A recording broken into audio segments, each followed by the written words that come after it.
On pourrait penser que courir 26 marathons en 26 jours, ce n'est pas être à l'écoute de soi. En réalité, c'est tout l'inverse que j'ai vécu. J'ai été à l'écoute de moi, intensément présente, durant tout ce périple où j'ai couru de Québec à Halifax et de Paris jusqu'à Chartres en France. Et en toute sincérité, je n'ai pas toujours été à l'écoute de ma vie, non. En fait, en 2016, à l'âge de 37 ans, je vivais sur le pilote automatique. Vous savez, le fameux métro-boulot-dodo, cette vie monotone et répétitive, où tout va vite, le travail, la famille, le souper, le bain des enfants, etc., etc. Ouf. Alors c'est sûr qu'au fur et à mesure, progressivement, sans vraiment m'en apercevoir, je me suis éloignée de mes aspirations, de mes rêves. Je me suis même renfermée complètement sur moi-même, un peu comme un escargot là, qui rentre dans sa coquille, puis qui pense d'ailleurs qu'on ne la voit plus. Je ne parlais plus du tout à personne, ni même à mon propre mari. Alors c'est sûr que lui, un jour, inquiet, il me demande si je l'aime encore. La réponse, elle aurait dû être bien simple. Elle aurait dû être oui, sans aucune hésitation. Mais rien n'est sorti de ma bouche à ce moment-là. Pourquoi ? Je ne sais pas. En tout cas, c'est sûr que lui, de son côté, il me dit qu'il serait peut-être préférable de faire une pause dans notre couple, voire même de se séparer. Et là, pour moi, ça a été un vrai coup de fouet. Ce n'est pas du tout ce que je voulais, et pourtant, c'est un petit peu ce que j'ai provoqué malgré moi. Alors, voyant que j'avais des comportements inhabituels, je ne me reconnaissais plus là-dedans, je rencontre mon médecin 2 jours après, et je lui raconte un petit peu la situation, elle me pose des questions, etc. Puis le diagnostic tombe, elle me dit que je suis en dépression. Écoutez, je me souviendrai toujours de ma réaction à ce moment-là. Je l'ai regardé droit dans les yeux et j'ai osé, je ne sais même pas comment j'ai fait, j'ai osé, puis je lui ai dit non.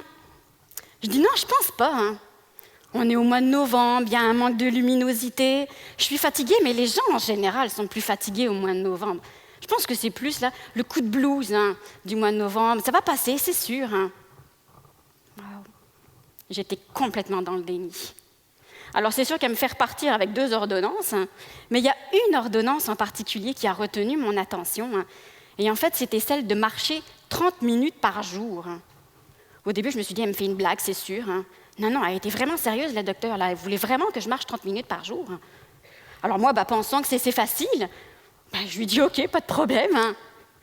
En fait, tout compte fait, ça a été une grosse erreur de penser que c'était facile. Le lendemain matin, je chausse mes baskets. Je n'ai même pas réussi à marcher 30 minutes, j'en ai fait que 10.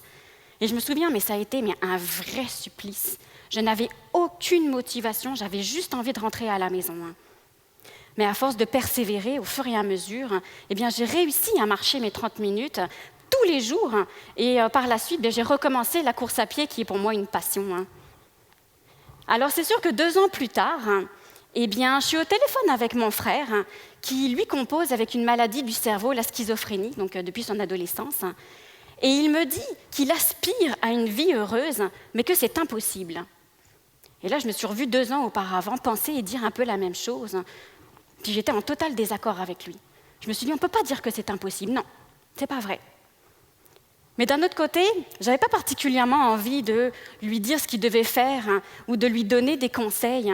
J'avais plus envie, à ma manière, de faire prendre conscience en fait, de l'importance de l'activité physique pour une bonne santé psychologique. Parce que je me dis, pour moi, ça m'a aidé, alors ça peut en aider plus d'un. Alors de là, je raccroche avec mon frère. Je vais en direction de mon ordinateur, j'ouvre Google Maps, et puis j'écris donc la destination de Québec jusqu'à Chartres en France, c'est-à-dire jusqu'où il habite. Et je vois la possibilité, en fait, de faire le trajet à la marche. Je me suis dit, hey, c'est une idée, ça. Alors, je commence à étudier la possibilité, je regarde tous les kilomètres. Je vois 1117 kilomètres, si je fais 43 kilomètres par jour, ça me donne 26 jours. OK, ouais, ça me tente, ça, j'ai envie de le faire, ça me ressemble. En plus de ça, ça sera un périple qui sera rempli d'espoir. Waouh! Alors de là, je me suis entraînée presque 1 an, en fait, à me préparer physiquement et mentalement pour ce périple. Et le 20 mai 2019, je prends le départ. Alors c'est sûr qu'à partir de ce moment-là, je pourrais vous raconter une multitude d'histoires, une multitude d'aventures, toutes différentes les unes des autres que j'ai vécues lors de ce périple-là. Mais aujourd'hui, je vais vous en raconter une seule. Et en fait, c'est l'histoire de mes baskets, mes 2 paires de baskets qui m'ont accompagnée. Alors je vous les présente. Tout d'abord, ici, je vous présente Violette. C'est comme ça que je les ai appelées. En fait, Violette, elles, je les adore. Elles sont super légères, je suis vraiment confortable dedans, j'ai une belle foulée. Je pensais vraiment en fait que c'était avec elles que je finirais ce périple-là, mais non, pas du tout. Elles m'ont quand même accompagnée à un peu plus de 400 km, mais non, ce n'est pas elles qui m'ont accompagnée jusqu'à la fin. Et je vous présente Blue.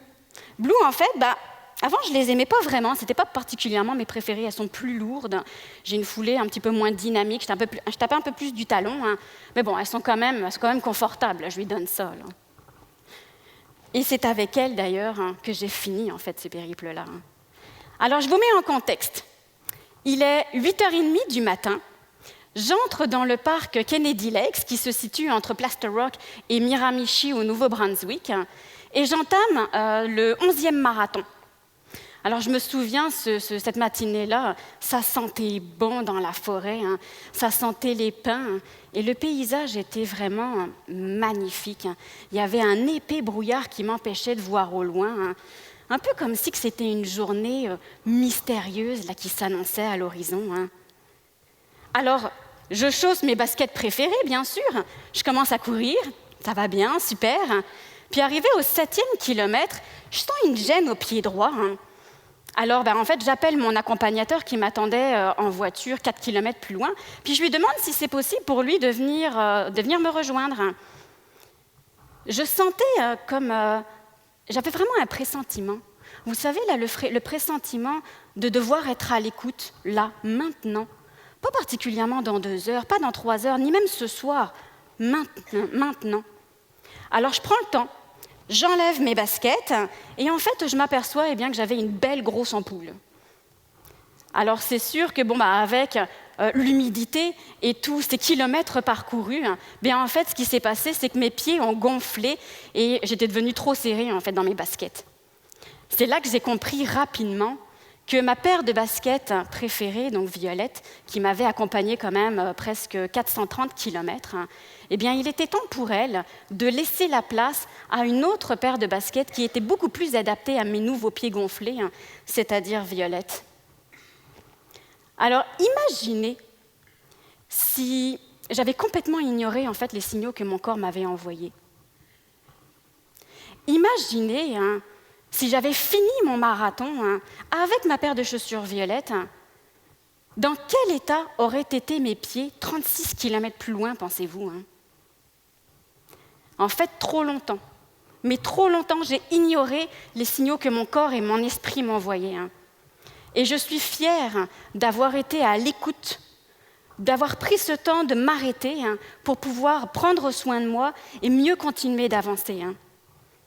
Donc, avoir été à l'écoute et avoir pris ce temps d'arrêt, ça ne m'a non pas permis d'aller plus vite, mais ça m'a permis d'aller plus loin. Voilà. Merci. Merci.